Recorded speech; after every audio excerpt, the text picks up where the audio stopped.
Alright YouTube, we're back out here working on the car today, and just cleaning up this stuff here, taking the excess. Like I had this one here, I took all that off over here.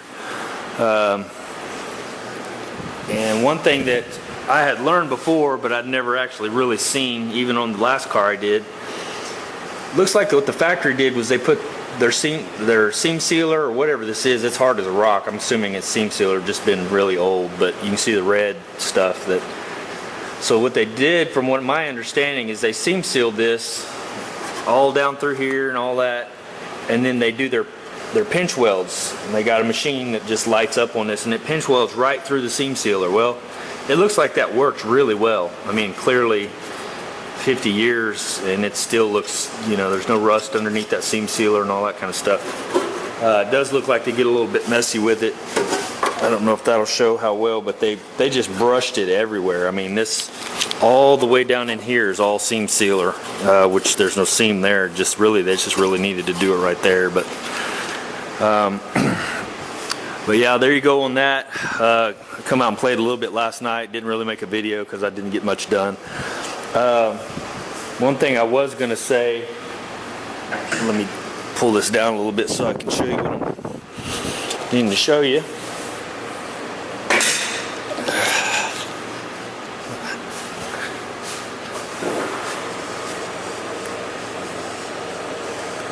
So this little area right here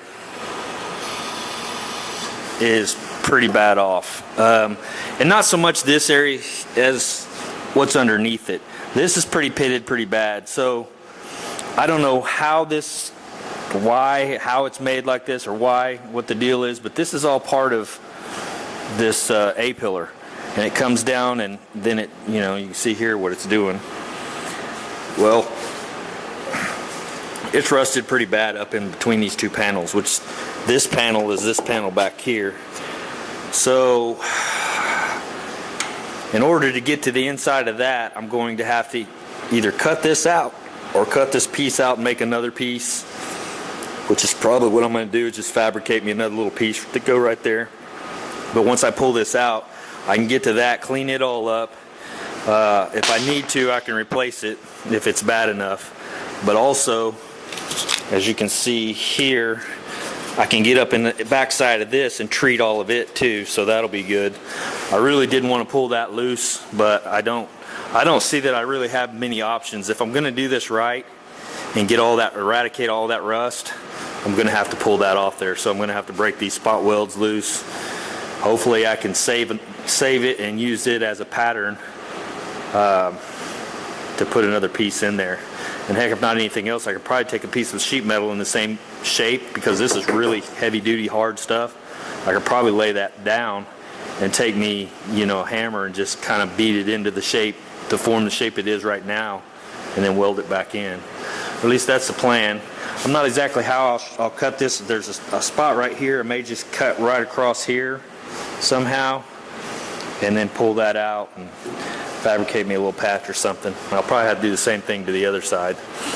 But anyway, that's it for that. I haven't really, like I said, done too much. I was going to tell you guys, you guys probably all are subscribed to Joe Daddy's Garage, and as you know, I'm a big fan of tools, hammers, and that type of thing. You can see. Well, he made a video not too long ago of a guy named Kinetic Customs. I'm not sure what his name is, but his business is Kinetic Customs, and you can see here, if that'll show, focus in, his hammers that he makes, and they're absolutely gorgeous.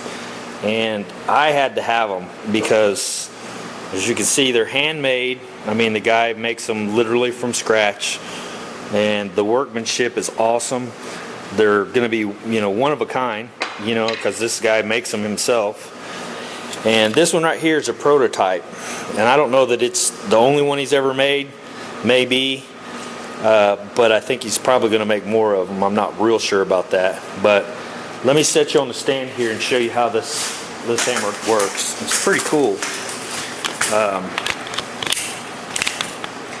And I told him I'd kind of do a video on these because they're really, really cool. And like I said, I'm kind of a tool collector, especially I may never use these because they're so stinking pretty. But this is a prototype he made, and it's a nice heavy-duty hammer. And you can see it's like, this is kind of a light dinging hammer, but this one here, it's got all kinds of functions. And you can see here it's got the different heads. So you can make any kind of hammer you want to out of this. You can see here they unscrew. So literally one hammer can be anything you want it to be. That's got the rounded head and a high crown head on it. And then you've got this one here that's a flat head. You screw it in. There's even machined little flats on it to where you can tighten it down with a wrench. And then you can put this on the back of it if you want. And then you can put this on the back if you want. Literally, whatever setup you want. Such a cool idea. And I don't know if, like I said, I'm betting he'll make more of them, but yeah, really awesome. Awesome hammer. And so I bought 2 of them, and my thought is I'm going to collect, as he makes them, I told him I want to collect all of his hammers to have, because they're just one-of-a-kind type deals, and you know, body work is kind of my hobby and my thing. So but yeah, they're beautiful. Like I said, handmade. The guy is out of the UK. He has an Instagram, he has a YouTube, or not yet, well, there are some videos on YouTube, but he has a Facebook page, and his name is, again, Kinetic Customs. So if you just YouTube Kinetic Customs, it'll pull up his site. So cool. But anyway, there you go. And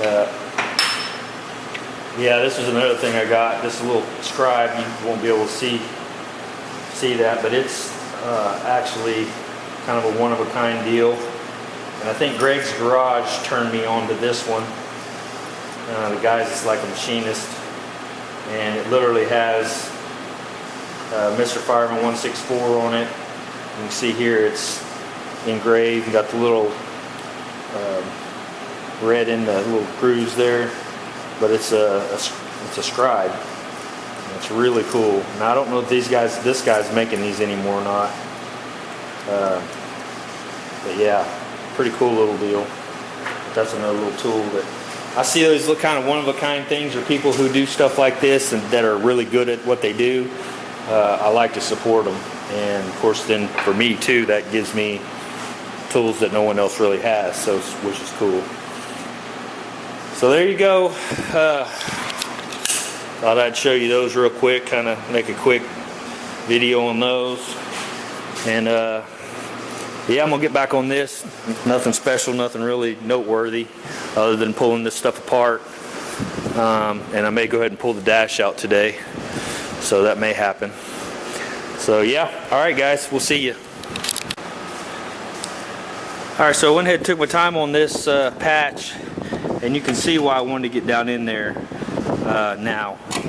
And that's mostly just surface rust, but I wanted to get down in there and clean that up and get it to where I can, you know, throw some primer or something in there to kind of seal that up.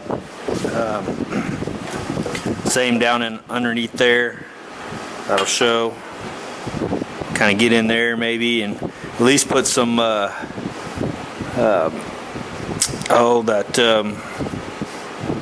rust killer stuff or whatever. I can't remember the name of it anyway.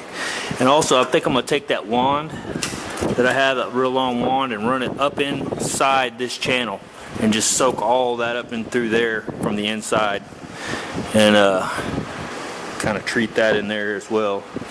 But you can see there, that's not too bad. I may be able to just take that the rest of the way off and blast it over here in the blaster, and may be able to reuse that since it has this shape already built into it. I'll just kind of see how flimsy it looks, but that's pretty thick metal. I mean, it's pretty thick, so I should be able to save that.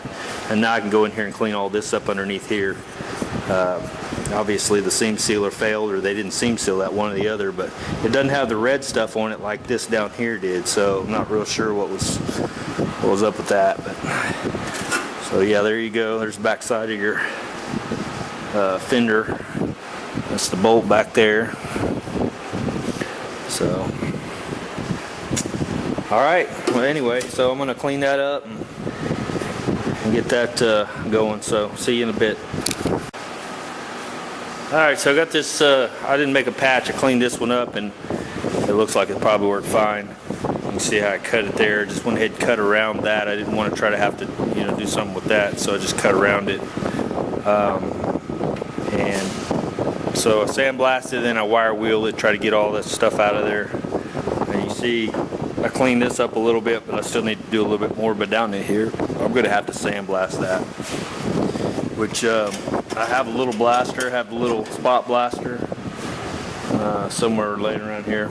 But anyway, I'm going to go ahead and cut the rest of this side off because I'm probably going to have to blast down in there too, so I might as well do it all at once. And I'm not going to do it inside because that thing, as most of you know, makes a huge mess. So I'll push the car outside, then blast down in there. I may take my shop back and run it up in here. That way while it's blasting down in there, it'll actually suck it into that shop vac, so hopefully it doesn't go everywhere.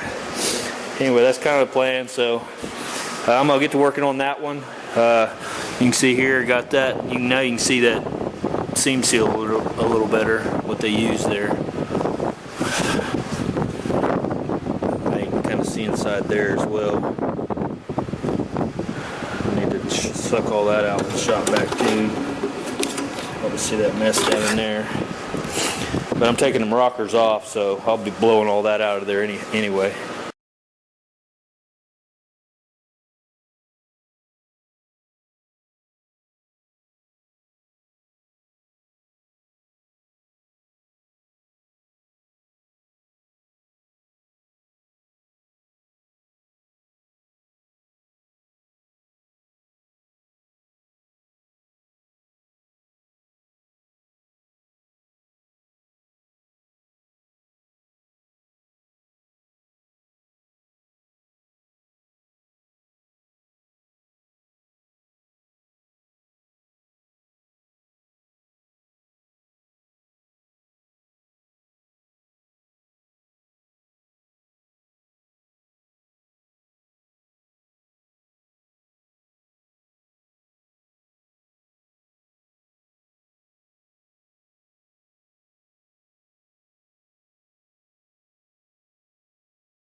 the dolly in and get that back up straight. Be good to go.